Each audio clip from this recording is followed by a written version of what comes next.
Everything was done to try to learn how to become a better basketball player. Everything, everything. And so when you have that point of view, then literally the world becomes your library to help you to become better at your craft. So because you know what you want, the world's giving you exactly the information you need to become better at it. Because you know what you're looking for. So many guys tell stories about your work ethic. Yeah. What was really your work ethic like, and for how long did you stay disciplined?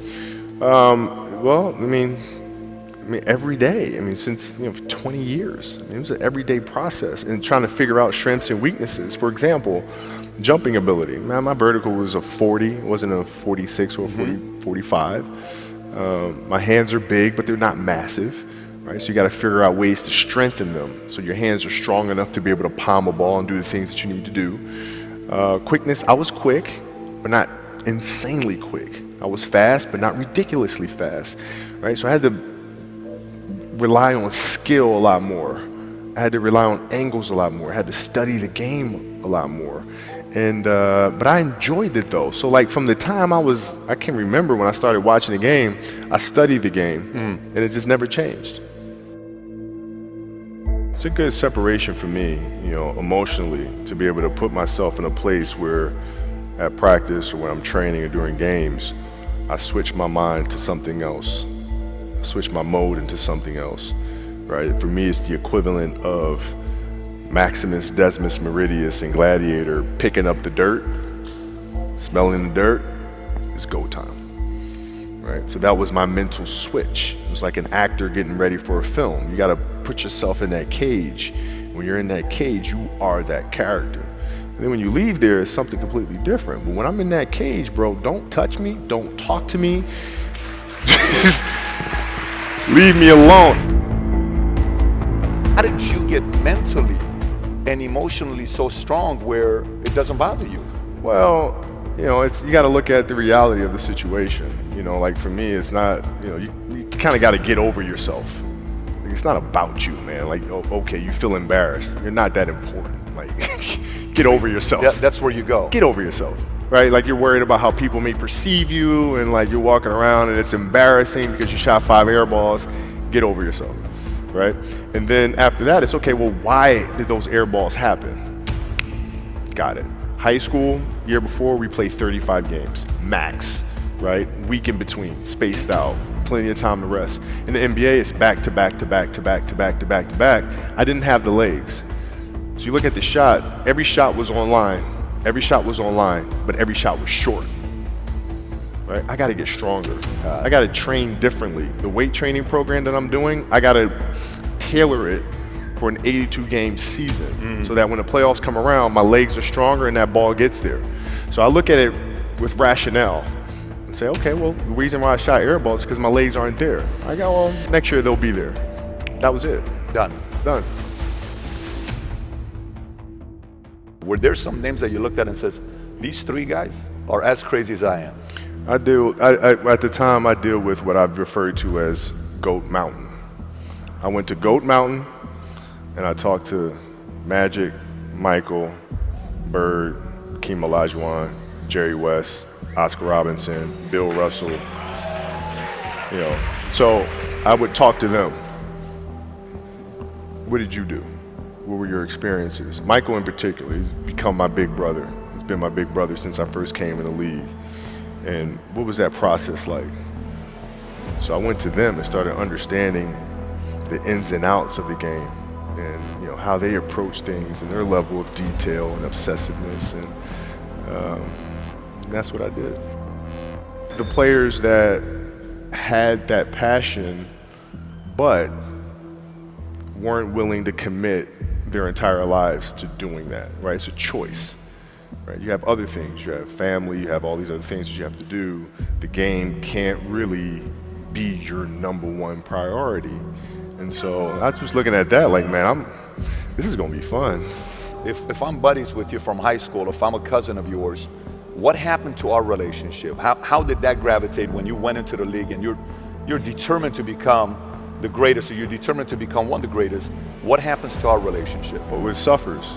It does suffer. Oh yeah. Okay. Yeah. And you understood that. You were okay with that. Well, yeah. And the people that love you, like friends and family, like they know that about you. Got it. So they let you be you. And when you reconvene, you pick back up where you left off. But make no mistake about it, everything in between is lost, right? So those long-term relationships, the commitment of time of, taking like I see a lot of players take vacations with other players that are close friends. And they'll just take vacations just to take vacations, or just hang out just to hang out. Like I never did that. But Why not though? Why didn't you do that? Well, because when I retire, I didn't want to have to say, I wish I would have done more. I don't want that. I don't want that.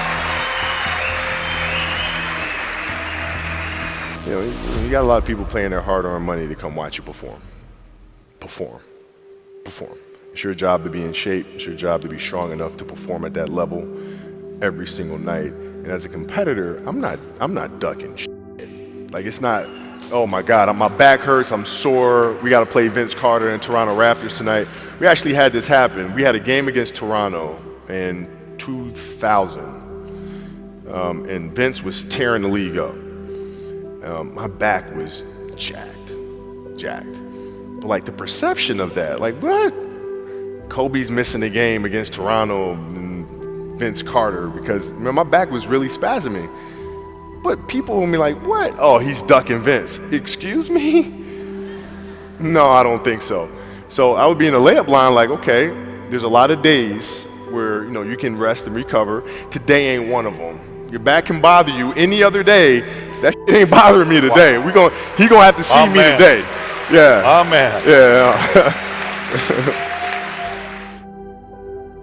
If you're looking at a big investments you got to make, what is the decision-making process there? Do you call? Is there first you do your own research? You take this much time. You call an advisor. Is there a system you follow? It's pretty simple for me. It's do you understand the business? Is it a business that you can help in some form or fashion? What are the barriers of entry to that business? And then the entrepreneurs themselves, the company itself, right? Do they have a culture that you believe is sustainable? Are these leaders people that you believe in? Are they people that are obsessives? And in turn, have they created a culture of obsessiveness? So I tend to look at those 4 factors, and that's it. That's big right there, by the way. I don't know if you guys caught that right there. That's pretty massive right there. Same determination. What's your current work schedule look like today?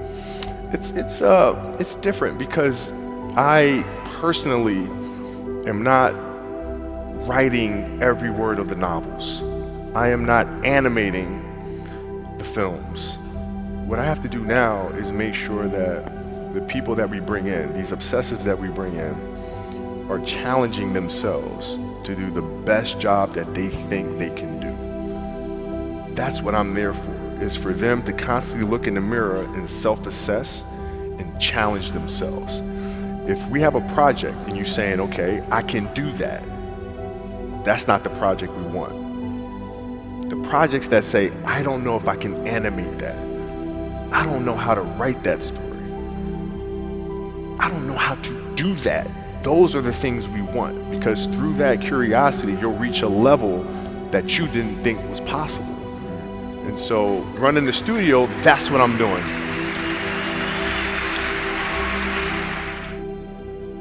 You're playing against the Golden State Warriors. Score is 107-109. You guys are close to getting into the playoffs. You know exactly what happens in the game. You go up, you're about to take your shot, and then all of a sudden, boom, Achilles happens, right? He went and hit the free throws, and then you walked off the stage. Yeah. You got the surgery done. When I went in the trainer's room, my kids are in there, and they're looking at you and stuff, and I'm looking at them, and I'm like, it's all right, Dad's gonna be all right. It'll be fine. It'll be all right. It'll be all right. It'll be all right. As a parent, you gotta set the example. You gotta set the example. This is another obstacle. This obstacle cannot define me. It's not gonna cripple me. It's not gonna be responsible for me stepping away for the game that I love. I'm gonna step away on my own terms. And that's when the decision was made that, you know what, I'm doing it. I'm doing it. You're a freaking beast, bro. Yeah, hey.